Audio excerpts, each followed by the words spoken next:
Coucou! Alors aujourd'hui je vais vous expliquer mon voyage dans le sud du Chili.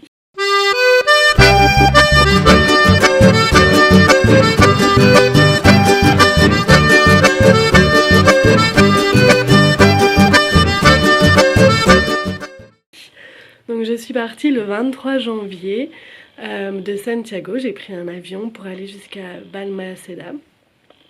Et ensuite on a loué une voiture pour 2 jours et on est descendu jusqu'à Puerto Rio Tranquilo. Et on a dormi à 50 km de là, un peu plus bas encore, dans une yourte, c'était magnifique. Et le lendemain on avait réservé une excursion, donc une excursion en bateau pour découvrir la cathédrale des Marmoles. Donc c'est un grand monument, enfin non c'est pas un monument, ce sont des caves et des cavernes dans l'eau. Et ensuite il y a un énorme rocher et donc les petites grottes et le rocher c'est du marbre en fait. Donc d'où vient le nom cathédrale des Marmoles. En français ça veut dire cathédrale de marbre. Donc c'était incroyable, vraiment magnifique. Ensuite on a repris la voiture pour aller jusqu'à Coyhaique. Et il faut savoir que quand on a fait Balmaceda, Puerto Rio Tranquilo, on a pris sur le chemin un couple qui voyageait en stop. Et le lendemain on a pris cette fois-ci un père et son fils. Donc c'était sympa de pour une fois changer parce que j'ai l'habitude de faire du stop mais j'avais jamais pris quelqu'un en stop. Une fois arrivé à Coyhaique, on avait réservé un hôtel, non pas un hôtel, une espèce d'auberge de jeunesse dans la maison de quelqu'un où il y avait plusieurs chambres avec du coup une cuisine qu'on pouvait utiliser, un jardin. C'était super agréable. On est arrivé assez tard donc on a rien fait ce jour-là. On s'est juste baladé et le lendemain on a fait une excursion qui s'appelle un tour photo. Et on a été avec un petit car dans la campagne près de Coyhaique et on s'est arrêté à une dizaine de spots pour faire des photos. Et c'était la première fois que je faisais ça. Je pense pas que je le referai parce que on n'a pas appris grand chose et on a passé plus de temps dans la voiture du coup et on a juste fait des photos mais c'était quand même sympa de pouvoir découvrir les alentours, surtout qu'on n'avait plus de voiture. Après ça on a été dans un musée à Coyhaique, super intéressant. Et ensuite on a pris le lendemain un bus pour aller à Puyuhuapi. Et donc 4 heures de bus. Et Puyuhuapi, je crois que c'est un de mes endroits préférés de notre voyage. C'est un tout petit village au bord d'un lac. Et quand on est arrivé on a fait une excursion kayak trek. Donc on a traversé le lac puis on s'est arrêté. Et on a marché jusqu'à une cascade, c'était tellement joli. Et ensuite on s'est baigné dans l'eau de la cascade. Genre la nana qui était avec nous, on était 4. Vicente, moi, une autre fille et le guide. Et la nana s'est dit oh tiens moi je ferais bien un petit plouf dans l'eau. Mais il faut savoir que l'eau là-bas, même si c'est l'été, elle est glaciale. Et donc on a fait un petit plouf. Je suis restée que 2 secondes mais c'était sympa. Et puis on a refait du kayak pour revenir au village. Donc une excursion très sympa.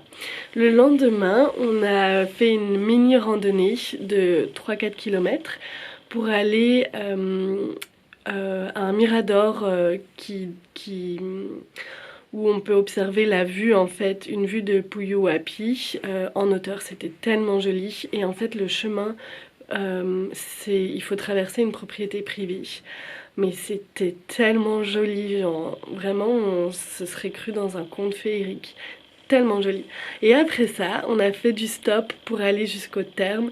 C'était un peu moins de 20 km du village. Et il y avait quelques piscines d'eau chaude. Et il y avait le lac juste en face. Et vu que l'eau était très chaude, ce qu'on faisait, on restait dans la piscine, puis on allait dans le lac. Et c'était tellement agréable. Vraiment, c'est un de mes meilleurs moments. J'ai adoré. Après on a refait du stop pour redormir à Puyuhuapi, notre deuxième nuit. Et là le lendemain on avait réservé notre entrée pour aller au glacier de Kewlat. Donc là, qu'est-ce qu'on avait fait? Ah oui, on avait pris un espèce de taxi pour y aller. Et ensuite, on a une randonnée de pas tellement de kilomètres que ça. Je crois qu'on a marché 6 kilomètres ou 7 kilomètres aller-retour. Mais en fait, on avait nos sacs à dos avec parce qu'après, on partait dans un autre endroit. Et ça, on est monté jusqu'à 3500 mètres, si je dis pas de bêtises. Du coup, avec nos sacs à dos, ça a été assez dur. Mais ça nous a pris, je pense, moins de 2 heures pour monter en haut. Et là, en fait, c'était super beau. Il y avait un mirador pour observer du coup un glacier qui se trouvait entre deux montagnes. C'était magnifique. Ensuite, on est redescendu. Et là, ça a été super vite, hein. Je crois en moins d'une heure, on était en bas. Et puis là, ce qu'on a fait, c'est qu'on a fait du stop pour aller jusqu'à Puerto Cisnes. Et ça va, franchement on a été chanceux parce que faut savoir que j'avais reçu à prêter des espèces de bottines, mais enfin l'intérieur, la semelle n'existait plus. C'était hyper inconfortable. J'avais acheté des petites semelles mais pas de très bonne qualité, donc mes pieds vraiment je souffrais énormément et il faisait un soleil enfin incroyable. Du coup on marchait sur la route au soleil et on a été chanceux parce qu'on a attendu à chaque fois que 20 minutes. Mais bon, avec ces chaussures-là et sous le soleil, ça paraît beaucoup plus long. Mais donc on a trouvé une première voiture qui nous a laissé au bout d'une heure, je crois. Puis du coup, on a remarché 20 minutes et là, on a trouvé un bus vide qui nous a pris. Donc trop sympa. Et là, on est arrivé à Puerto Cisnes et on est allé là-bas parce qu'il y avait une minga. Et une minga, c'est une tradition dans le sud du Chili. C'est l'action en fait de bouger une maison. C'était autrefois, aujourd'hui actuellement ça se fait plus. En tout cas c'est très rare. Une maison se trouve dans un lieu par exemple et pour diverses raisons le propriétaire ne veut plus que cette maison soit là. Et ben il fait appel au village et autrefois ils utilisaient des vaches pour en fait tirer la maison et la changer de place. Et en fait souvent ils changent par exemple une maison sur une île pour aller sur une autre île, donc d'abord ils utilisent les vaches pour aller jusqu'à l'eau et ensuite c'est à l'aide de bateaux qui tirent la maison et puis jusqu'à un autre village où là à nouveau il y a des vaches pour tirer la maison. Voilà, en fait c'était un petit peu pour se remémorer des mingas qui se faisaient autrefois. Ils ont décidé d'offrir une maison, c'est une petite maison, hein, une petite cabane, à une habitante de Puerto Cisnes et donc ils ont déplacé la maison pour qu'elle vienne jusqu'à Puerto Cisnes et donc on a vu la maison dans l'eau qui est arrivée dans le village et ensuite c'est plus comme autrefois où des vaches tirent la maison, là c'est un tracteur qui aide, enfin qui tire la maison une fois que la maison arrive sur la terre. Et c'était hyper impressionnant de voir cette maison bouger comme ça dans le village. Et il y a toutes les personnes du village et tous les touristes étaient autour du tracteur et de la maison. Enfin bref, un moment assez what the fuck, enfin genre improbable, voilà le mot, improbable, mais très sympa. Et donc on est resté 2 nuits à Puerto Cisnes. Qu'est-ce qu'on a fait le lendemain? Ah oui, du coup on est arrivé un petit peu tard le premier jour à Puerto Cisnes, donc on n'avait rien fait. Puis le lendemain c'était la Minga, et le lendemain, après notre deuxième nuit, on a pris un bateau, un ferry à 8 h du matin pour aller jusqu'à Chiloé. Donc Chiloé c'est une petite île. On était censé rester 10 heures dans le bateau, donc arriver vers 18 h. Et en fait on est parti du bateau, enfin le bateau a commencé à naviguer avec 1 heure ou 1 heure et demie de retard. Et on est arrivé à plus de 21 h. Donc c'était super long, mais en fait le bateau tu peux bouger, t'as un peu plus de place que dans un bus ou que dans un avion. Il y avait des tables et des chaises pour manger, donc franchement c'est passé assez vite. Et on est arrivé du coup à Quellón, au sud de l'île, et on a passé une nuit. Puis on est parti le lendemain matin à Castro, qui est la capitale, enfin non c'est pas la capitale mais c'est la ville principale de l'île. Magnifique. En fait Chiloé est connu pour ses palafito, je crois que ça s'appelle comme ça, et en fait ce sont autrefois c'était des maisons de pêcheurs sur sur pilotis en fait, et ça borde la ville et c'est magnifique. Enfin, on n'a pas vu l'endroit où il y a le plus de ce genre de maison, mais on en a vu quelques-unes et c'est super beau. On est resté que quelques heures dans cette ville parce qu'on a directement pris un bus pour aller à Angkoude, donc qui est la ville la plus au nord. Et là, on a passé 3 nuits. Donc le troisième jour sur l'île, on a fait un tour. Ah oui, parce que du coup on dormait dans une résidence et on a rencontré un couple de Français, donc ça c'était génial. On a fait avec eux les activités. Donc la première activité c'était un tour, on a été à Kemchi, on a visité une cascade, on a fait 3 lieux comme ça touristiques. Et ensuite, le lendemain, on a fait une autre visite où là, on a été dans à Chepu, où en fait, c'est un bras de mer, donc on navigue. Et en fait, là, on arrive à un point, à une pique si vous voulez, qui donne sur l'océan. Et c'était tellement beau et impressionnant parce que du coup c'est l'océan, bah, comme partout au Chili, mais les vagues étaient immenses. Quand on a commencé la visite, il faisait gris et enfin t'avais vraiment l'impression qu'une tempête allait se lever, que la mer, enfin l'océan allait nous manger. Mais c'était tellement beau et puis le temps s'est dégagé et c'était ouais, vraiment magnifique. Donc on s'est un petit peu baladé là-bas. Et là la visite a été plutôt courte, c'était juste la matinée. Et l'après-midi on a chillé. Et le lendemain, c'était notre dernier jour déjà. Et là ce qu'on a fait, on a voulu aller à Puñol. C'est un endroit pas très loin de Chepu, un peu plus au nord.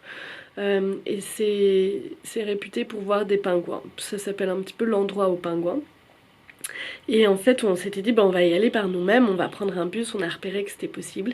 Et en fait finalement les bus ne partaient pas ce jour-là. Du coup un petit peu plus loin il y avait une agence touristique, donc on a booké un tour. Donc on a été jusqu'à l'endroit, on a pris un bateau pour voir l'île des pingouins. Et en fait moi je m'attendais à voir des gros pingouins comme on voit dans Happy Feet ou on voit au zoo. Et en fait c'était des tout petits pingouins d'environ cette taille-là. Ben noir et blanc, trop mignon. Et en fait ils étaient tous agglomérés sur ce petit rocher, c'était magnifique. Ensuite on a vu un deuxième rocher avec également des pingouins. Et là en fait on nous a dit voilà en fait c'est exceptionnel, mais aujourd'hui vous allez pouvoir voir une baleine. Et en fait il y a des baleines dans ce coin-là, mais sauf que c'est très rare de les voir. Et on a vu la chance de voir à plusieurs reprises des baleines. Et en fait, le guide nous a dit qu'il y avait 3 baleines différentes. Bah pour moi, c'était la même baleine. J'ai pas du tout vu de différence entre les baleines. Je sais pas comment il a fait. Et en fait, c'était incroyable. Première fois de ma vie que je vois une baleine. Et voir une baleine dans son milieu naturel comme ça. Enfin, je m'y attendais pas du tout. Et elle avait l'air énorme. Enfin, à la fois j'étais un petit peu inquiète en me disant ah, si elle se glisse en dessous du bateau et qu'elle renverse le bateau ou, ou qu'on se rapproche trop d'elle. Enfin, je sais pas, j'étais un petit peu inquiète. Et d'un autre côté, j'étais juste émerveillée de voir cette baleine. Et à plusieurs reprises, on a vu le jet qui sort de son dos. Enfin bref. Franchement incroyable. Et le clou du spectacle, c'est que la dernière fois qu'on a vu cette baleine, elle nous a montré sa queue. Enfin voilà, incroyable. Et ensuite, ah oui aussi ce qu'il faut savoir c'est que on a fait cette excursion là le matin et que après il fallait prendre un bus, enfin du coup revenir, prendre un bus pour aller à Puerto Montt prendre notre avion. Du coup on arrive à la gare routière pour prendre notre bus et le bus avait 1 heure de retard, plus d'1 heure de retard. Donc j'étais super stressée parce que je me suis dit c'est bon on va rater notre avion. Et au final on est arrivé mais genre 20 minutes avant qu'on monte dans l'avion, donc on a été super chanceux. Donc on a pris notre avion à Puerto Montt et on est arrivé à Santiago. Donc on est parti 13 jours dans le sud. On a fait un bout de la Carretera Austral. C'est une des régions au sud du Chili. C'est pas la plus au sud mais c'est au sud. Et franchement c'était un voyage juste exceptionnel. Première fois de ma vie que j'ai vu autant de paysages différents. J'ai fait plein d'activités que je n'avais jamais fait. et c'était très très très chouette. Du coup ce qu'on faisait, on louait soit une auberge de jeunesse, soit une résidence, donc on a une chambre privée dans une espèce d'hôtel, mais ou alors la première nuit on a réservé une yourte. Donc voilà, on a dormi dans ces trois types d'hébergements. Ça variait entre 30 000 pesos la nuit jusqu'à 50 000 pesos la nuit. Donc ce qui vaut à 35 euros à 55, 60 euros la nuit. Donc ça va, franchement c'est raisonnable. On avait la plupart du temps le petit déjeuner compris et on a eu très rarement, on a eu que à Coyhaique une cuisine. Donc ça voulait dire qu'il fallait à chaque fois se débrouiller pour manger, soit se faire un petit pique-nique ou aller manger au resto, et ça je n'en pouvais plus. À la fin du voyage j'en pouvais plus en fait de manger un petit peu de n'importe quoi, de plus avoir mes habitudes alimentaires. Ça a été un petit peu dur, mais franchement je crois que c'est la seule difficulté que j'ai rencontrée pendant le voyage. Après j'ai dépensé quand même beaucoup d'argent. Du coup pour 13 jours j'ai dépensé un peu moins de 1000 euros, donc avec vol compris, la voiture qui a coûté plus cher que le vol pour seulement 2 jours, mais ça nous a été bien utile, pour toute la nourriture. Et j'ai pas fait de shopping genre en vêtements, chaussures ou quoi, mais j'ai acheté plusieurs souvenirs. Voilà ce que ça m'a coûté pour 13 jours de voyage. Donc ça va, c'est cher, hein. Franchement c'était cher, et c'est un budget. Mais après je vais pas repartir, c'est pas prévu que je reparte en vacances. Et puis c'est le Chili, le sud, c'est vraiment des endroits à voir dans sa vie. Enfin si on est au Chili. Du coup voilà, j'ai un peu lâché prise sur tout l'argent que j'ai dépensé. Et ouais, franchement un voyage génial. Donc j'espère que cette petite vidéo vous a plu avec les petites informations. Donc si un jour vous allez au Chili, peut-être que vous pourrez suivre cet itinéraire là. Ah oui, et aussi une petite chose, on a beaucoup utilisé le livre du Petit Futé, donc qui reprend la Patagonie chilienne et d'Argentine. Et en fait il catégorise des hôtels, des endroits pour dormir, des restaurants. Et je l'avais reçu avant de partir de Clara. Et on l'a énormément utilisé. Franchement, on a trouvé plein d'adresses grâce à ça. Donc c'est en partie grâce à ça qu'on a fait notre voyage. Donc voilà, à bientôt et ciao!